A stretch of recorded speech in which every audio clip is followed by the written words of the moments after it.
இன்றைக்கு நாம் தியானிக்க இருக்கிற வசனம் ஏசாயா 55ஆம் அதிகாரம் 11வது வசனம். அப்படியே என் வாயிலிருந்து புறப்படும் வசனமும் இருக்கும், அது வெறுமையாக என்னிடத்துக்கு திரும்பாமல் அது நான் விரும்புகிறதை செய்து நான் அதை அனுப்பின காரியம் ஆகும்படி வாய்க்கும். இன்னைக்கு கர்த்தர் நம்மோடு இடைப்படுகிறார். அவர் வாயிலிருந்து புறப்படுகிற அந்த வசனம் வெறுமையாய் அவரிடத்திலிருந்து திரும்பாதபடிக்கு அது அவர் விரும்புகிற காரியத்தை செய்து அந்த காரியத்தை வாய்க்கும்படியாக செய்யும்னு சொல்கிறார். எப்படி மாறியும் உறைந்த மழையும் வானத்திலிருந்து இறங்கி அவ்விடத்தில் திரும்பாமல் அது பூமியை நினைத்து விதைக்கிறவனுக்கு விதையும் புசிக்கிறவனுக்கு ஆகாரத்தையும் கொடுக்கிறதோ, அதுபோல் கர்த்தருடைய வாயிலிருந்து பிறக்கிற வசனமும் அது அவரிடத்தில் வெறுமையாக திரும்பாதபடிக்கு அதன் காரியத்தை செய்து அவரிடத்தில் திரும்பும் என்று வேத வசனம் சொல்லுகிறத பார்க்குறோம். அதனால தான் வானமும் பூமியும் ஒழிந்து போனாலும் என் வார்த்தை ஒழிந்து போவதில்லை என்று மத்தேயு 24:35 சொல்கிறார்.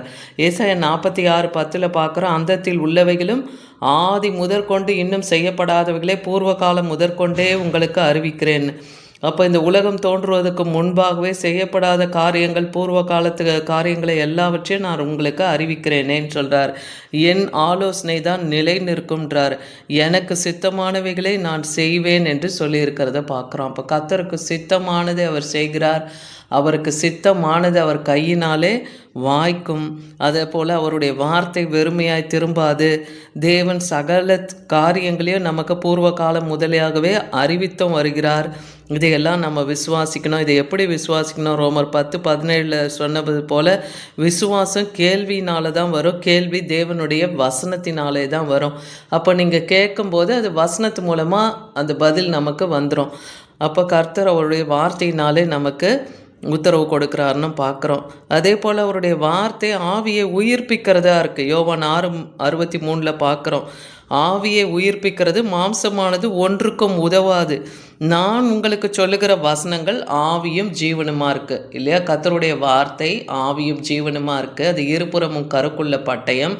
அது கருக்கான எல்லாவற்றையும் ஊனையும் கணுக்களையும் ஆவியும் ஆத்துமாவையும் பிரிக்கத்தக்கதாகவும் அது உருவ குத்துகிறதாகவும் இருக்குன்னு பார்க்குறோம். இருதயத்தின் நினைவு யோசனையை இருக்கிறது கர்த்தருடைய வார்த்தை. அப்படி ஜீவனுள்ள வார்த்தையை தான் தேவன் நமக்கு கொடுக்குறாரு. ஏசாயா 45:23 பார்க்குறோம், முழங்கால் யாவும் முடங்கும், நாவு யாவும் என்னை முன்னிட்டு ஆணையிடும் என்று என்னை கொண்டே நான் ஆணையிட்டேன்னே கர்த்தர் சொல்கிறார். அப்போ இந்த உலகத்தில் இருக்கிற சகல ஜனங்களுடைய முழங்கால் அவருக்கு முன்பாக முடங்கும். அவரை முன்னிட்டு அது ஆணையிடும். என் நீதியின் வார்த்தை என் வாயிலிருந்து புறப்பட்டது, இது மாறாதுன்னு சொல்கிறார். அவர் நீதியின் தேவன் இல்லையா? அவர் வாயிலிருந்தும் நீதியின் வசனத்தை அவர் நமக்கு கொடுக்கிறார். அதனால் அது என்றும் மாறாதது. 1 கொரிந்தியர் 1:18 பார்க்குறோம். இங்கே பவுல் அப்போஸ்தலன் சொல்கிறாரு, சிலுவையை பற்றிய உபதேசம் கெட்டு போகிறவர்களுக்கு தான் அது பைத்தியமாக இருக்கு, ஆனால் ரட்சிக்கப்படுகிற நமக்கோ அது தேவ பலனாக இருக்கிறது. அப்போ கர்த்தருடைய வசனம் நமக்கு தேவ பலனை தருகிறதுன்னு பார்க்குறோம். 1 தெசலோனிக்கர் 2:13 நீங்கள் தேவ வசனத்தை எங்களால் கேள்விப்பட்டு ஏற்றுக்கொண்டது, அதை மனுஷர் வசனமாக ஏற்றுக்கொள்ளாமல் தேவ வசனமாகவே ஏற்றுக்கொண்டதுனால நாங்கள் தேவனுக்கு ஸ்தோத்திரம் செலுத்துகிறோன்னு பவுல் அப்போஸ்தலன் சொல்கிறார் தெசலோனிக்க பட்டணத்துக்கு எழுதுகிற நிருபத்தில். அப்போ மெய்யாகவே தேவ வசனம்தான் விசுவாசிக்கிறவர் உங்களுக்குள்ளே அது பலன் செய்கிறது. கர்த்தருடைய வசனத்தை நாம் விசுவாசிக்கும் போது அது தேவ பலனை நமக்குள்ளே கிரியை செய்துன்னு பார்க்குறோம். 1 பேதுரு 1:23 அழிவுள்ள வித்தினால் அல்ல, என்றென்றும் நிற்கிறதும் ஜீவனுள்ளதுமான தேவ வசனமாகிய அந்த அழிவில்லாத வித்தினால் நாம் மறுபடியும் ஜெனிப்பிக்கப்பட்டிருக்கிறோம். அவருடைய வார்த்தையினாலே நாம் மறுபடியும் பிறந்திருக்கிறோம்னே சொல்கிறார். ஏன்னா பாவத்துக்கு செத்து நம்ம நீதிக்கு பிழைக்கிறோம் இல்லையா? அதே போல் பாவ மன்னிப்புக்கு ஏற்ற அந்த ஞானஸ்தானத்தை நாம் அடையணும். அவருடைய நீதியின் காரியங்களை நாம் செய்யணும். அதுதான் தேவ வசனம் அழிவில்லாத வித்தாக இருந்து நம்மை மறுபடியும் ஜெனிப்பிக்குதுன்னு பார்க்குறோம். அதே போல் யாக்கோபு 1:18 அவர் சித்தம் கொண்டு தம்முடைய சிருஷ்டிகளை முதற் பலன் ஆக்குகிறதுக்கு அவருடைய சத்திய வசனத்தினாலே நம்மை ஜெனிப்பித்திருக்கிறார். ஆதியில் அவர் வார்த்தையாக இருந்தார்னு பார்க்குறோம். அந்த வார்த்தை தான் சகலத்தையும் உண்டாக்கினதுன்னு பார்க்குறோம். அவர் தன்னுடைய சத்திய வசனத்தினாலே நம்மையும் அவர் ஜெனிப்பித்திருக்கிறார். 1 கொரிந்தியர் 3:6-9 வரைக்கும் பார்த்தோம்னா, நான் நட்டேன் அப்போலோ நீர் பாய்ச்சினான், தேவனே விளையச் செய்தார். அப்படி இருக்கு அப்படி இருக்க நடுகிறவனாலும் ஒன்றுமில்லை, நீர் பாய்ச்சுகிறவனாலும் ஒன்றுமில்லை, விளை செய்கிற தேவனாலே எல்லாம் ஆகும். அப்போது ஒருத்தர் நடுறது, ஒருத்தர் நீர் பாய்ச்சது, எதை செஞ்சாலும் அதை விளைய செய்கிறது யார்? தேவன் தான். அதனால் நடுகிறவனும் நீர் பாய்ச்சனும் ஒன்றாக இருந்தால் கூட அவனவன் தன் தன் வேலைக்கு தக்க கூலியை பெற்றுக்கொள்ளுவான்னு சொல்கிறார்.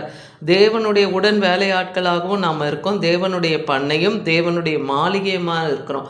அதே போல் ஊழியத்திலையும் தேவனுக்காக நம்ம எதை செய்கிறோமோ அதற்கான பலனை தேவன் நமக்கு தந்துருவார். ஒரு கலசம் தண்ணி நீங்கள் தீர்க்கதரிசிக்கு கொடுத்தீங்கன்னா அதன் பலனை நீங்கள் பெற்றாயிற்றுன்னே இருக்குது. அப்படி தேவன் எல்லா காரியத்துக்குமே தேவன் நமக்கு பலன் தருகிறவராய் பலன் செய்கிறவராயும் இருக்கிறார். அதனால் விதைக்கிறவனாலும் அல்ல, நீர் பாய்ச்சுகிறவனாலும் அல்ல, விளை செய்கிற தேவனால தான் எல்லாம் ஆகும்னு பார்க்குறோம்.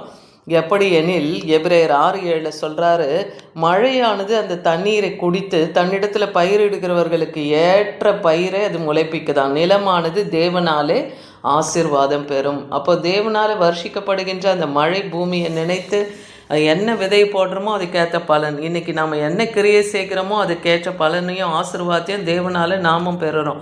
உபாகம் 32:2 பார்க்குறோம், மழையானது இளம்பயிரின் மேல் பொழிவது போல என்னுடைய உபதேசமும் பொழியும், பனித்துளிகள் புல்லின் மேலே இறங்குவது போல என் வசனமும் பூமியில் இறங்குன்னு சொல்கிறார்.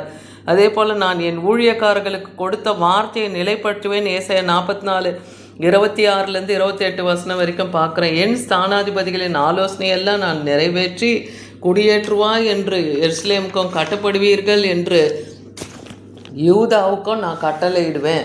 அவைகளை பாழான ஸ்தலத்தை எல்லாம் எடுப்பிப்பார்கள்னு சொல்கிறார். நான் ஆழத்தை நோக்கி வற்றிப்போ என்றும் உன் நதிகளை வெட்டாந்தரை ஆக்குவேன். அப்போ கர்த்தருடைய வார்த்தை எங்கெங்கே எப்படியெல்லாம் அனுப்புகிறாரோ, அவர் அனுப்புனா வற்றி போனால் ஆழம் கூட வற்றி போகும். நதியை கூட அவர் வெட்டாந்தரை ஆக்கணும்னா அவர் வார்த்தையை அனுப்புனா போதும். அன்னைக்கு செங்கடலை பிளந்து யோர்தானை கடக்க செய்து எரிகோ மதிலை விழ செய்தார். எல்லாம் தேவனுடைய வல்லமையினாலும் அவர் ஆவியினாலும் அவர் வார்த்தையினாலும் சகலமும் நடந்ததுன்னு பார்க்குறோம். அதே போல் கோரேசு ராஜா, பாரசீக ராஜா, பெர்ஷிய ராஜா, அவரை குறித்தும் சொல்கிறாரு, அவன் என்னுடைய மேய்ப்பன் சொல்கிறாரு. எருசலேமை நோக்கி நீ கட்டப்படு என்றும் தேவாலயத்தை நோக்கி நீ அஸ்திபாரப்படு என்றும் சொல்லி எனக்கு பிரியமானதை அவன் நிறைவேற்றுவான் என்று சொல்லுகிறவர் நான் என்கிறார். அப்போ அவன் ஒரு அந்நிய ஜாதியான ஒரு ராஜாவாக இருந்தாலும் அவன் மேலே கர்த்தருடைய ஆவி இறங்கினதுனால எருசலேத்து ஜனங்க பாபிலோனியர்களால் கல்தேய பட்டணத்துக்கு சிறைப்படுத்தப்பட்டு 70 வருஷம் சிறைப்பட்டு இருந்தாங்க. அவங்க மறுபடியும் திரும்பி தேசத்துக்கு வந்தபோது இந்த கோரேசு ராஜா அவர்களிடத்துல நீங்கள் உங்கள் ஆலயத்தை மறுபடியும், அதாவது அவர்களால் பாபிலோனியர்களால் சுட்டெரிக்கப்பட்டு அந்த மதில்கள் எல்லாம் இடிந்து போன நிலைமையில் இருந்து அந்த ஆலயத்தை மறுபடியும் எடுப்பித்து கட்ட, அதன் மதில்களை கட்ட கோரேசு அந்த ஜனங்களை அழைத்தார். அவங்களுக்கு உதவிகளையும் செய்தார். அங்கேருந்து கொண்டு வந்த பனிமுட்டு சாமான்களை எல்லாம் ஆலயத்துக்குரியதே அவர்களுக்கு கொடுத்தார். அப்படி கட்டுறதுக்கும் அவர் உதவி செய்தார். நான் உங்களுக்கு அதுக்கு துணை செய்வேன். யார் யாரெல்லாம் விரும்புகிறீங்களோ அந்த மதில்களை கட்டவும் ஆலயத்தை மறுபடியும் எடுத்து ஸ்தாபிக்கவும் அவங்களுக்கு இந்த கோரேசு மூலமாக தேவன் உதவி செய்கிறார். அப்போ அந்நியர்களாக இருந்தாலும் தேவனுடைய ஆவி அவர்கள் மேலே இருந்து என்ன அவர் கட்டளை கொடுக்குறாரோ அதை அவர்கள் மூலமாக தேவன் செய்து முடிக்கிறார்னு பார்க்குறோம். இன்றைக்கும் கர்த்தருடைய வார்த்தை இந்த பூமியில் வெறுமையாக திரும்புவதில்லை. நமக்கு கொடுத்த வாக்கு தத்தங்களையும் உடன்படிக்கைகளையும் கூட தேவன் நிறைவேற்ற அவர் வல்லமை உள்ளவராக இருக்கிறார். அதுவும் இன்றைக்கும் அது பூமியில் வந்து அவர் விரும்புகிற காரியத்தை செய்து அவரிடத்தில் திரும்பவும் பார்க்குறோம். விசுவாசிங்க, தேவனிடத்தில் கேளுங்க, அப்பொழுது கர்த்தர் உங்களுக்கு நிச்சயமாய் சகலத்தையும் உங்களுக்கு நன்மைக்கு ஏதுவாய் தருவார். ஆமென்.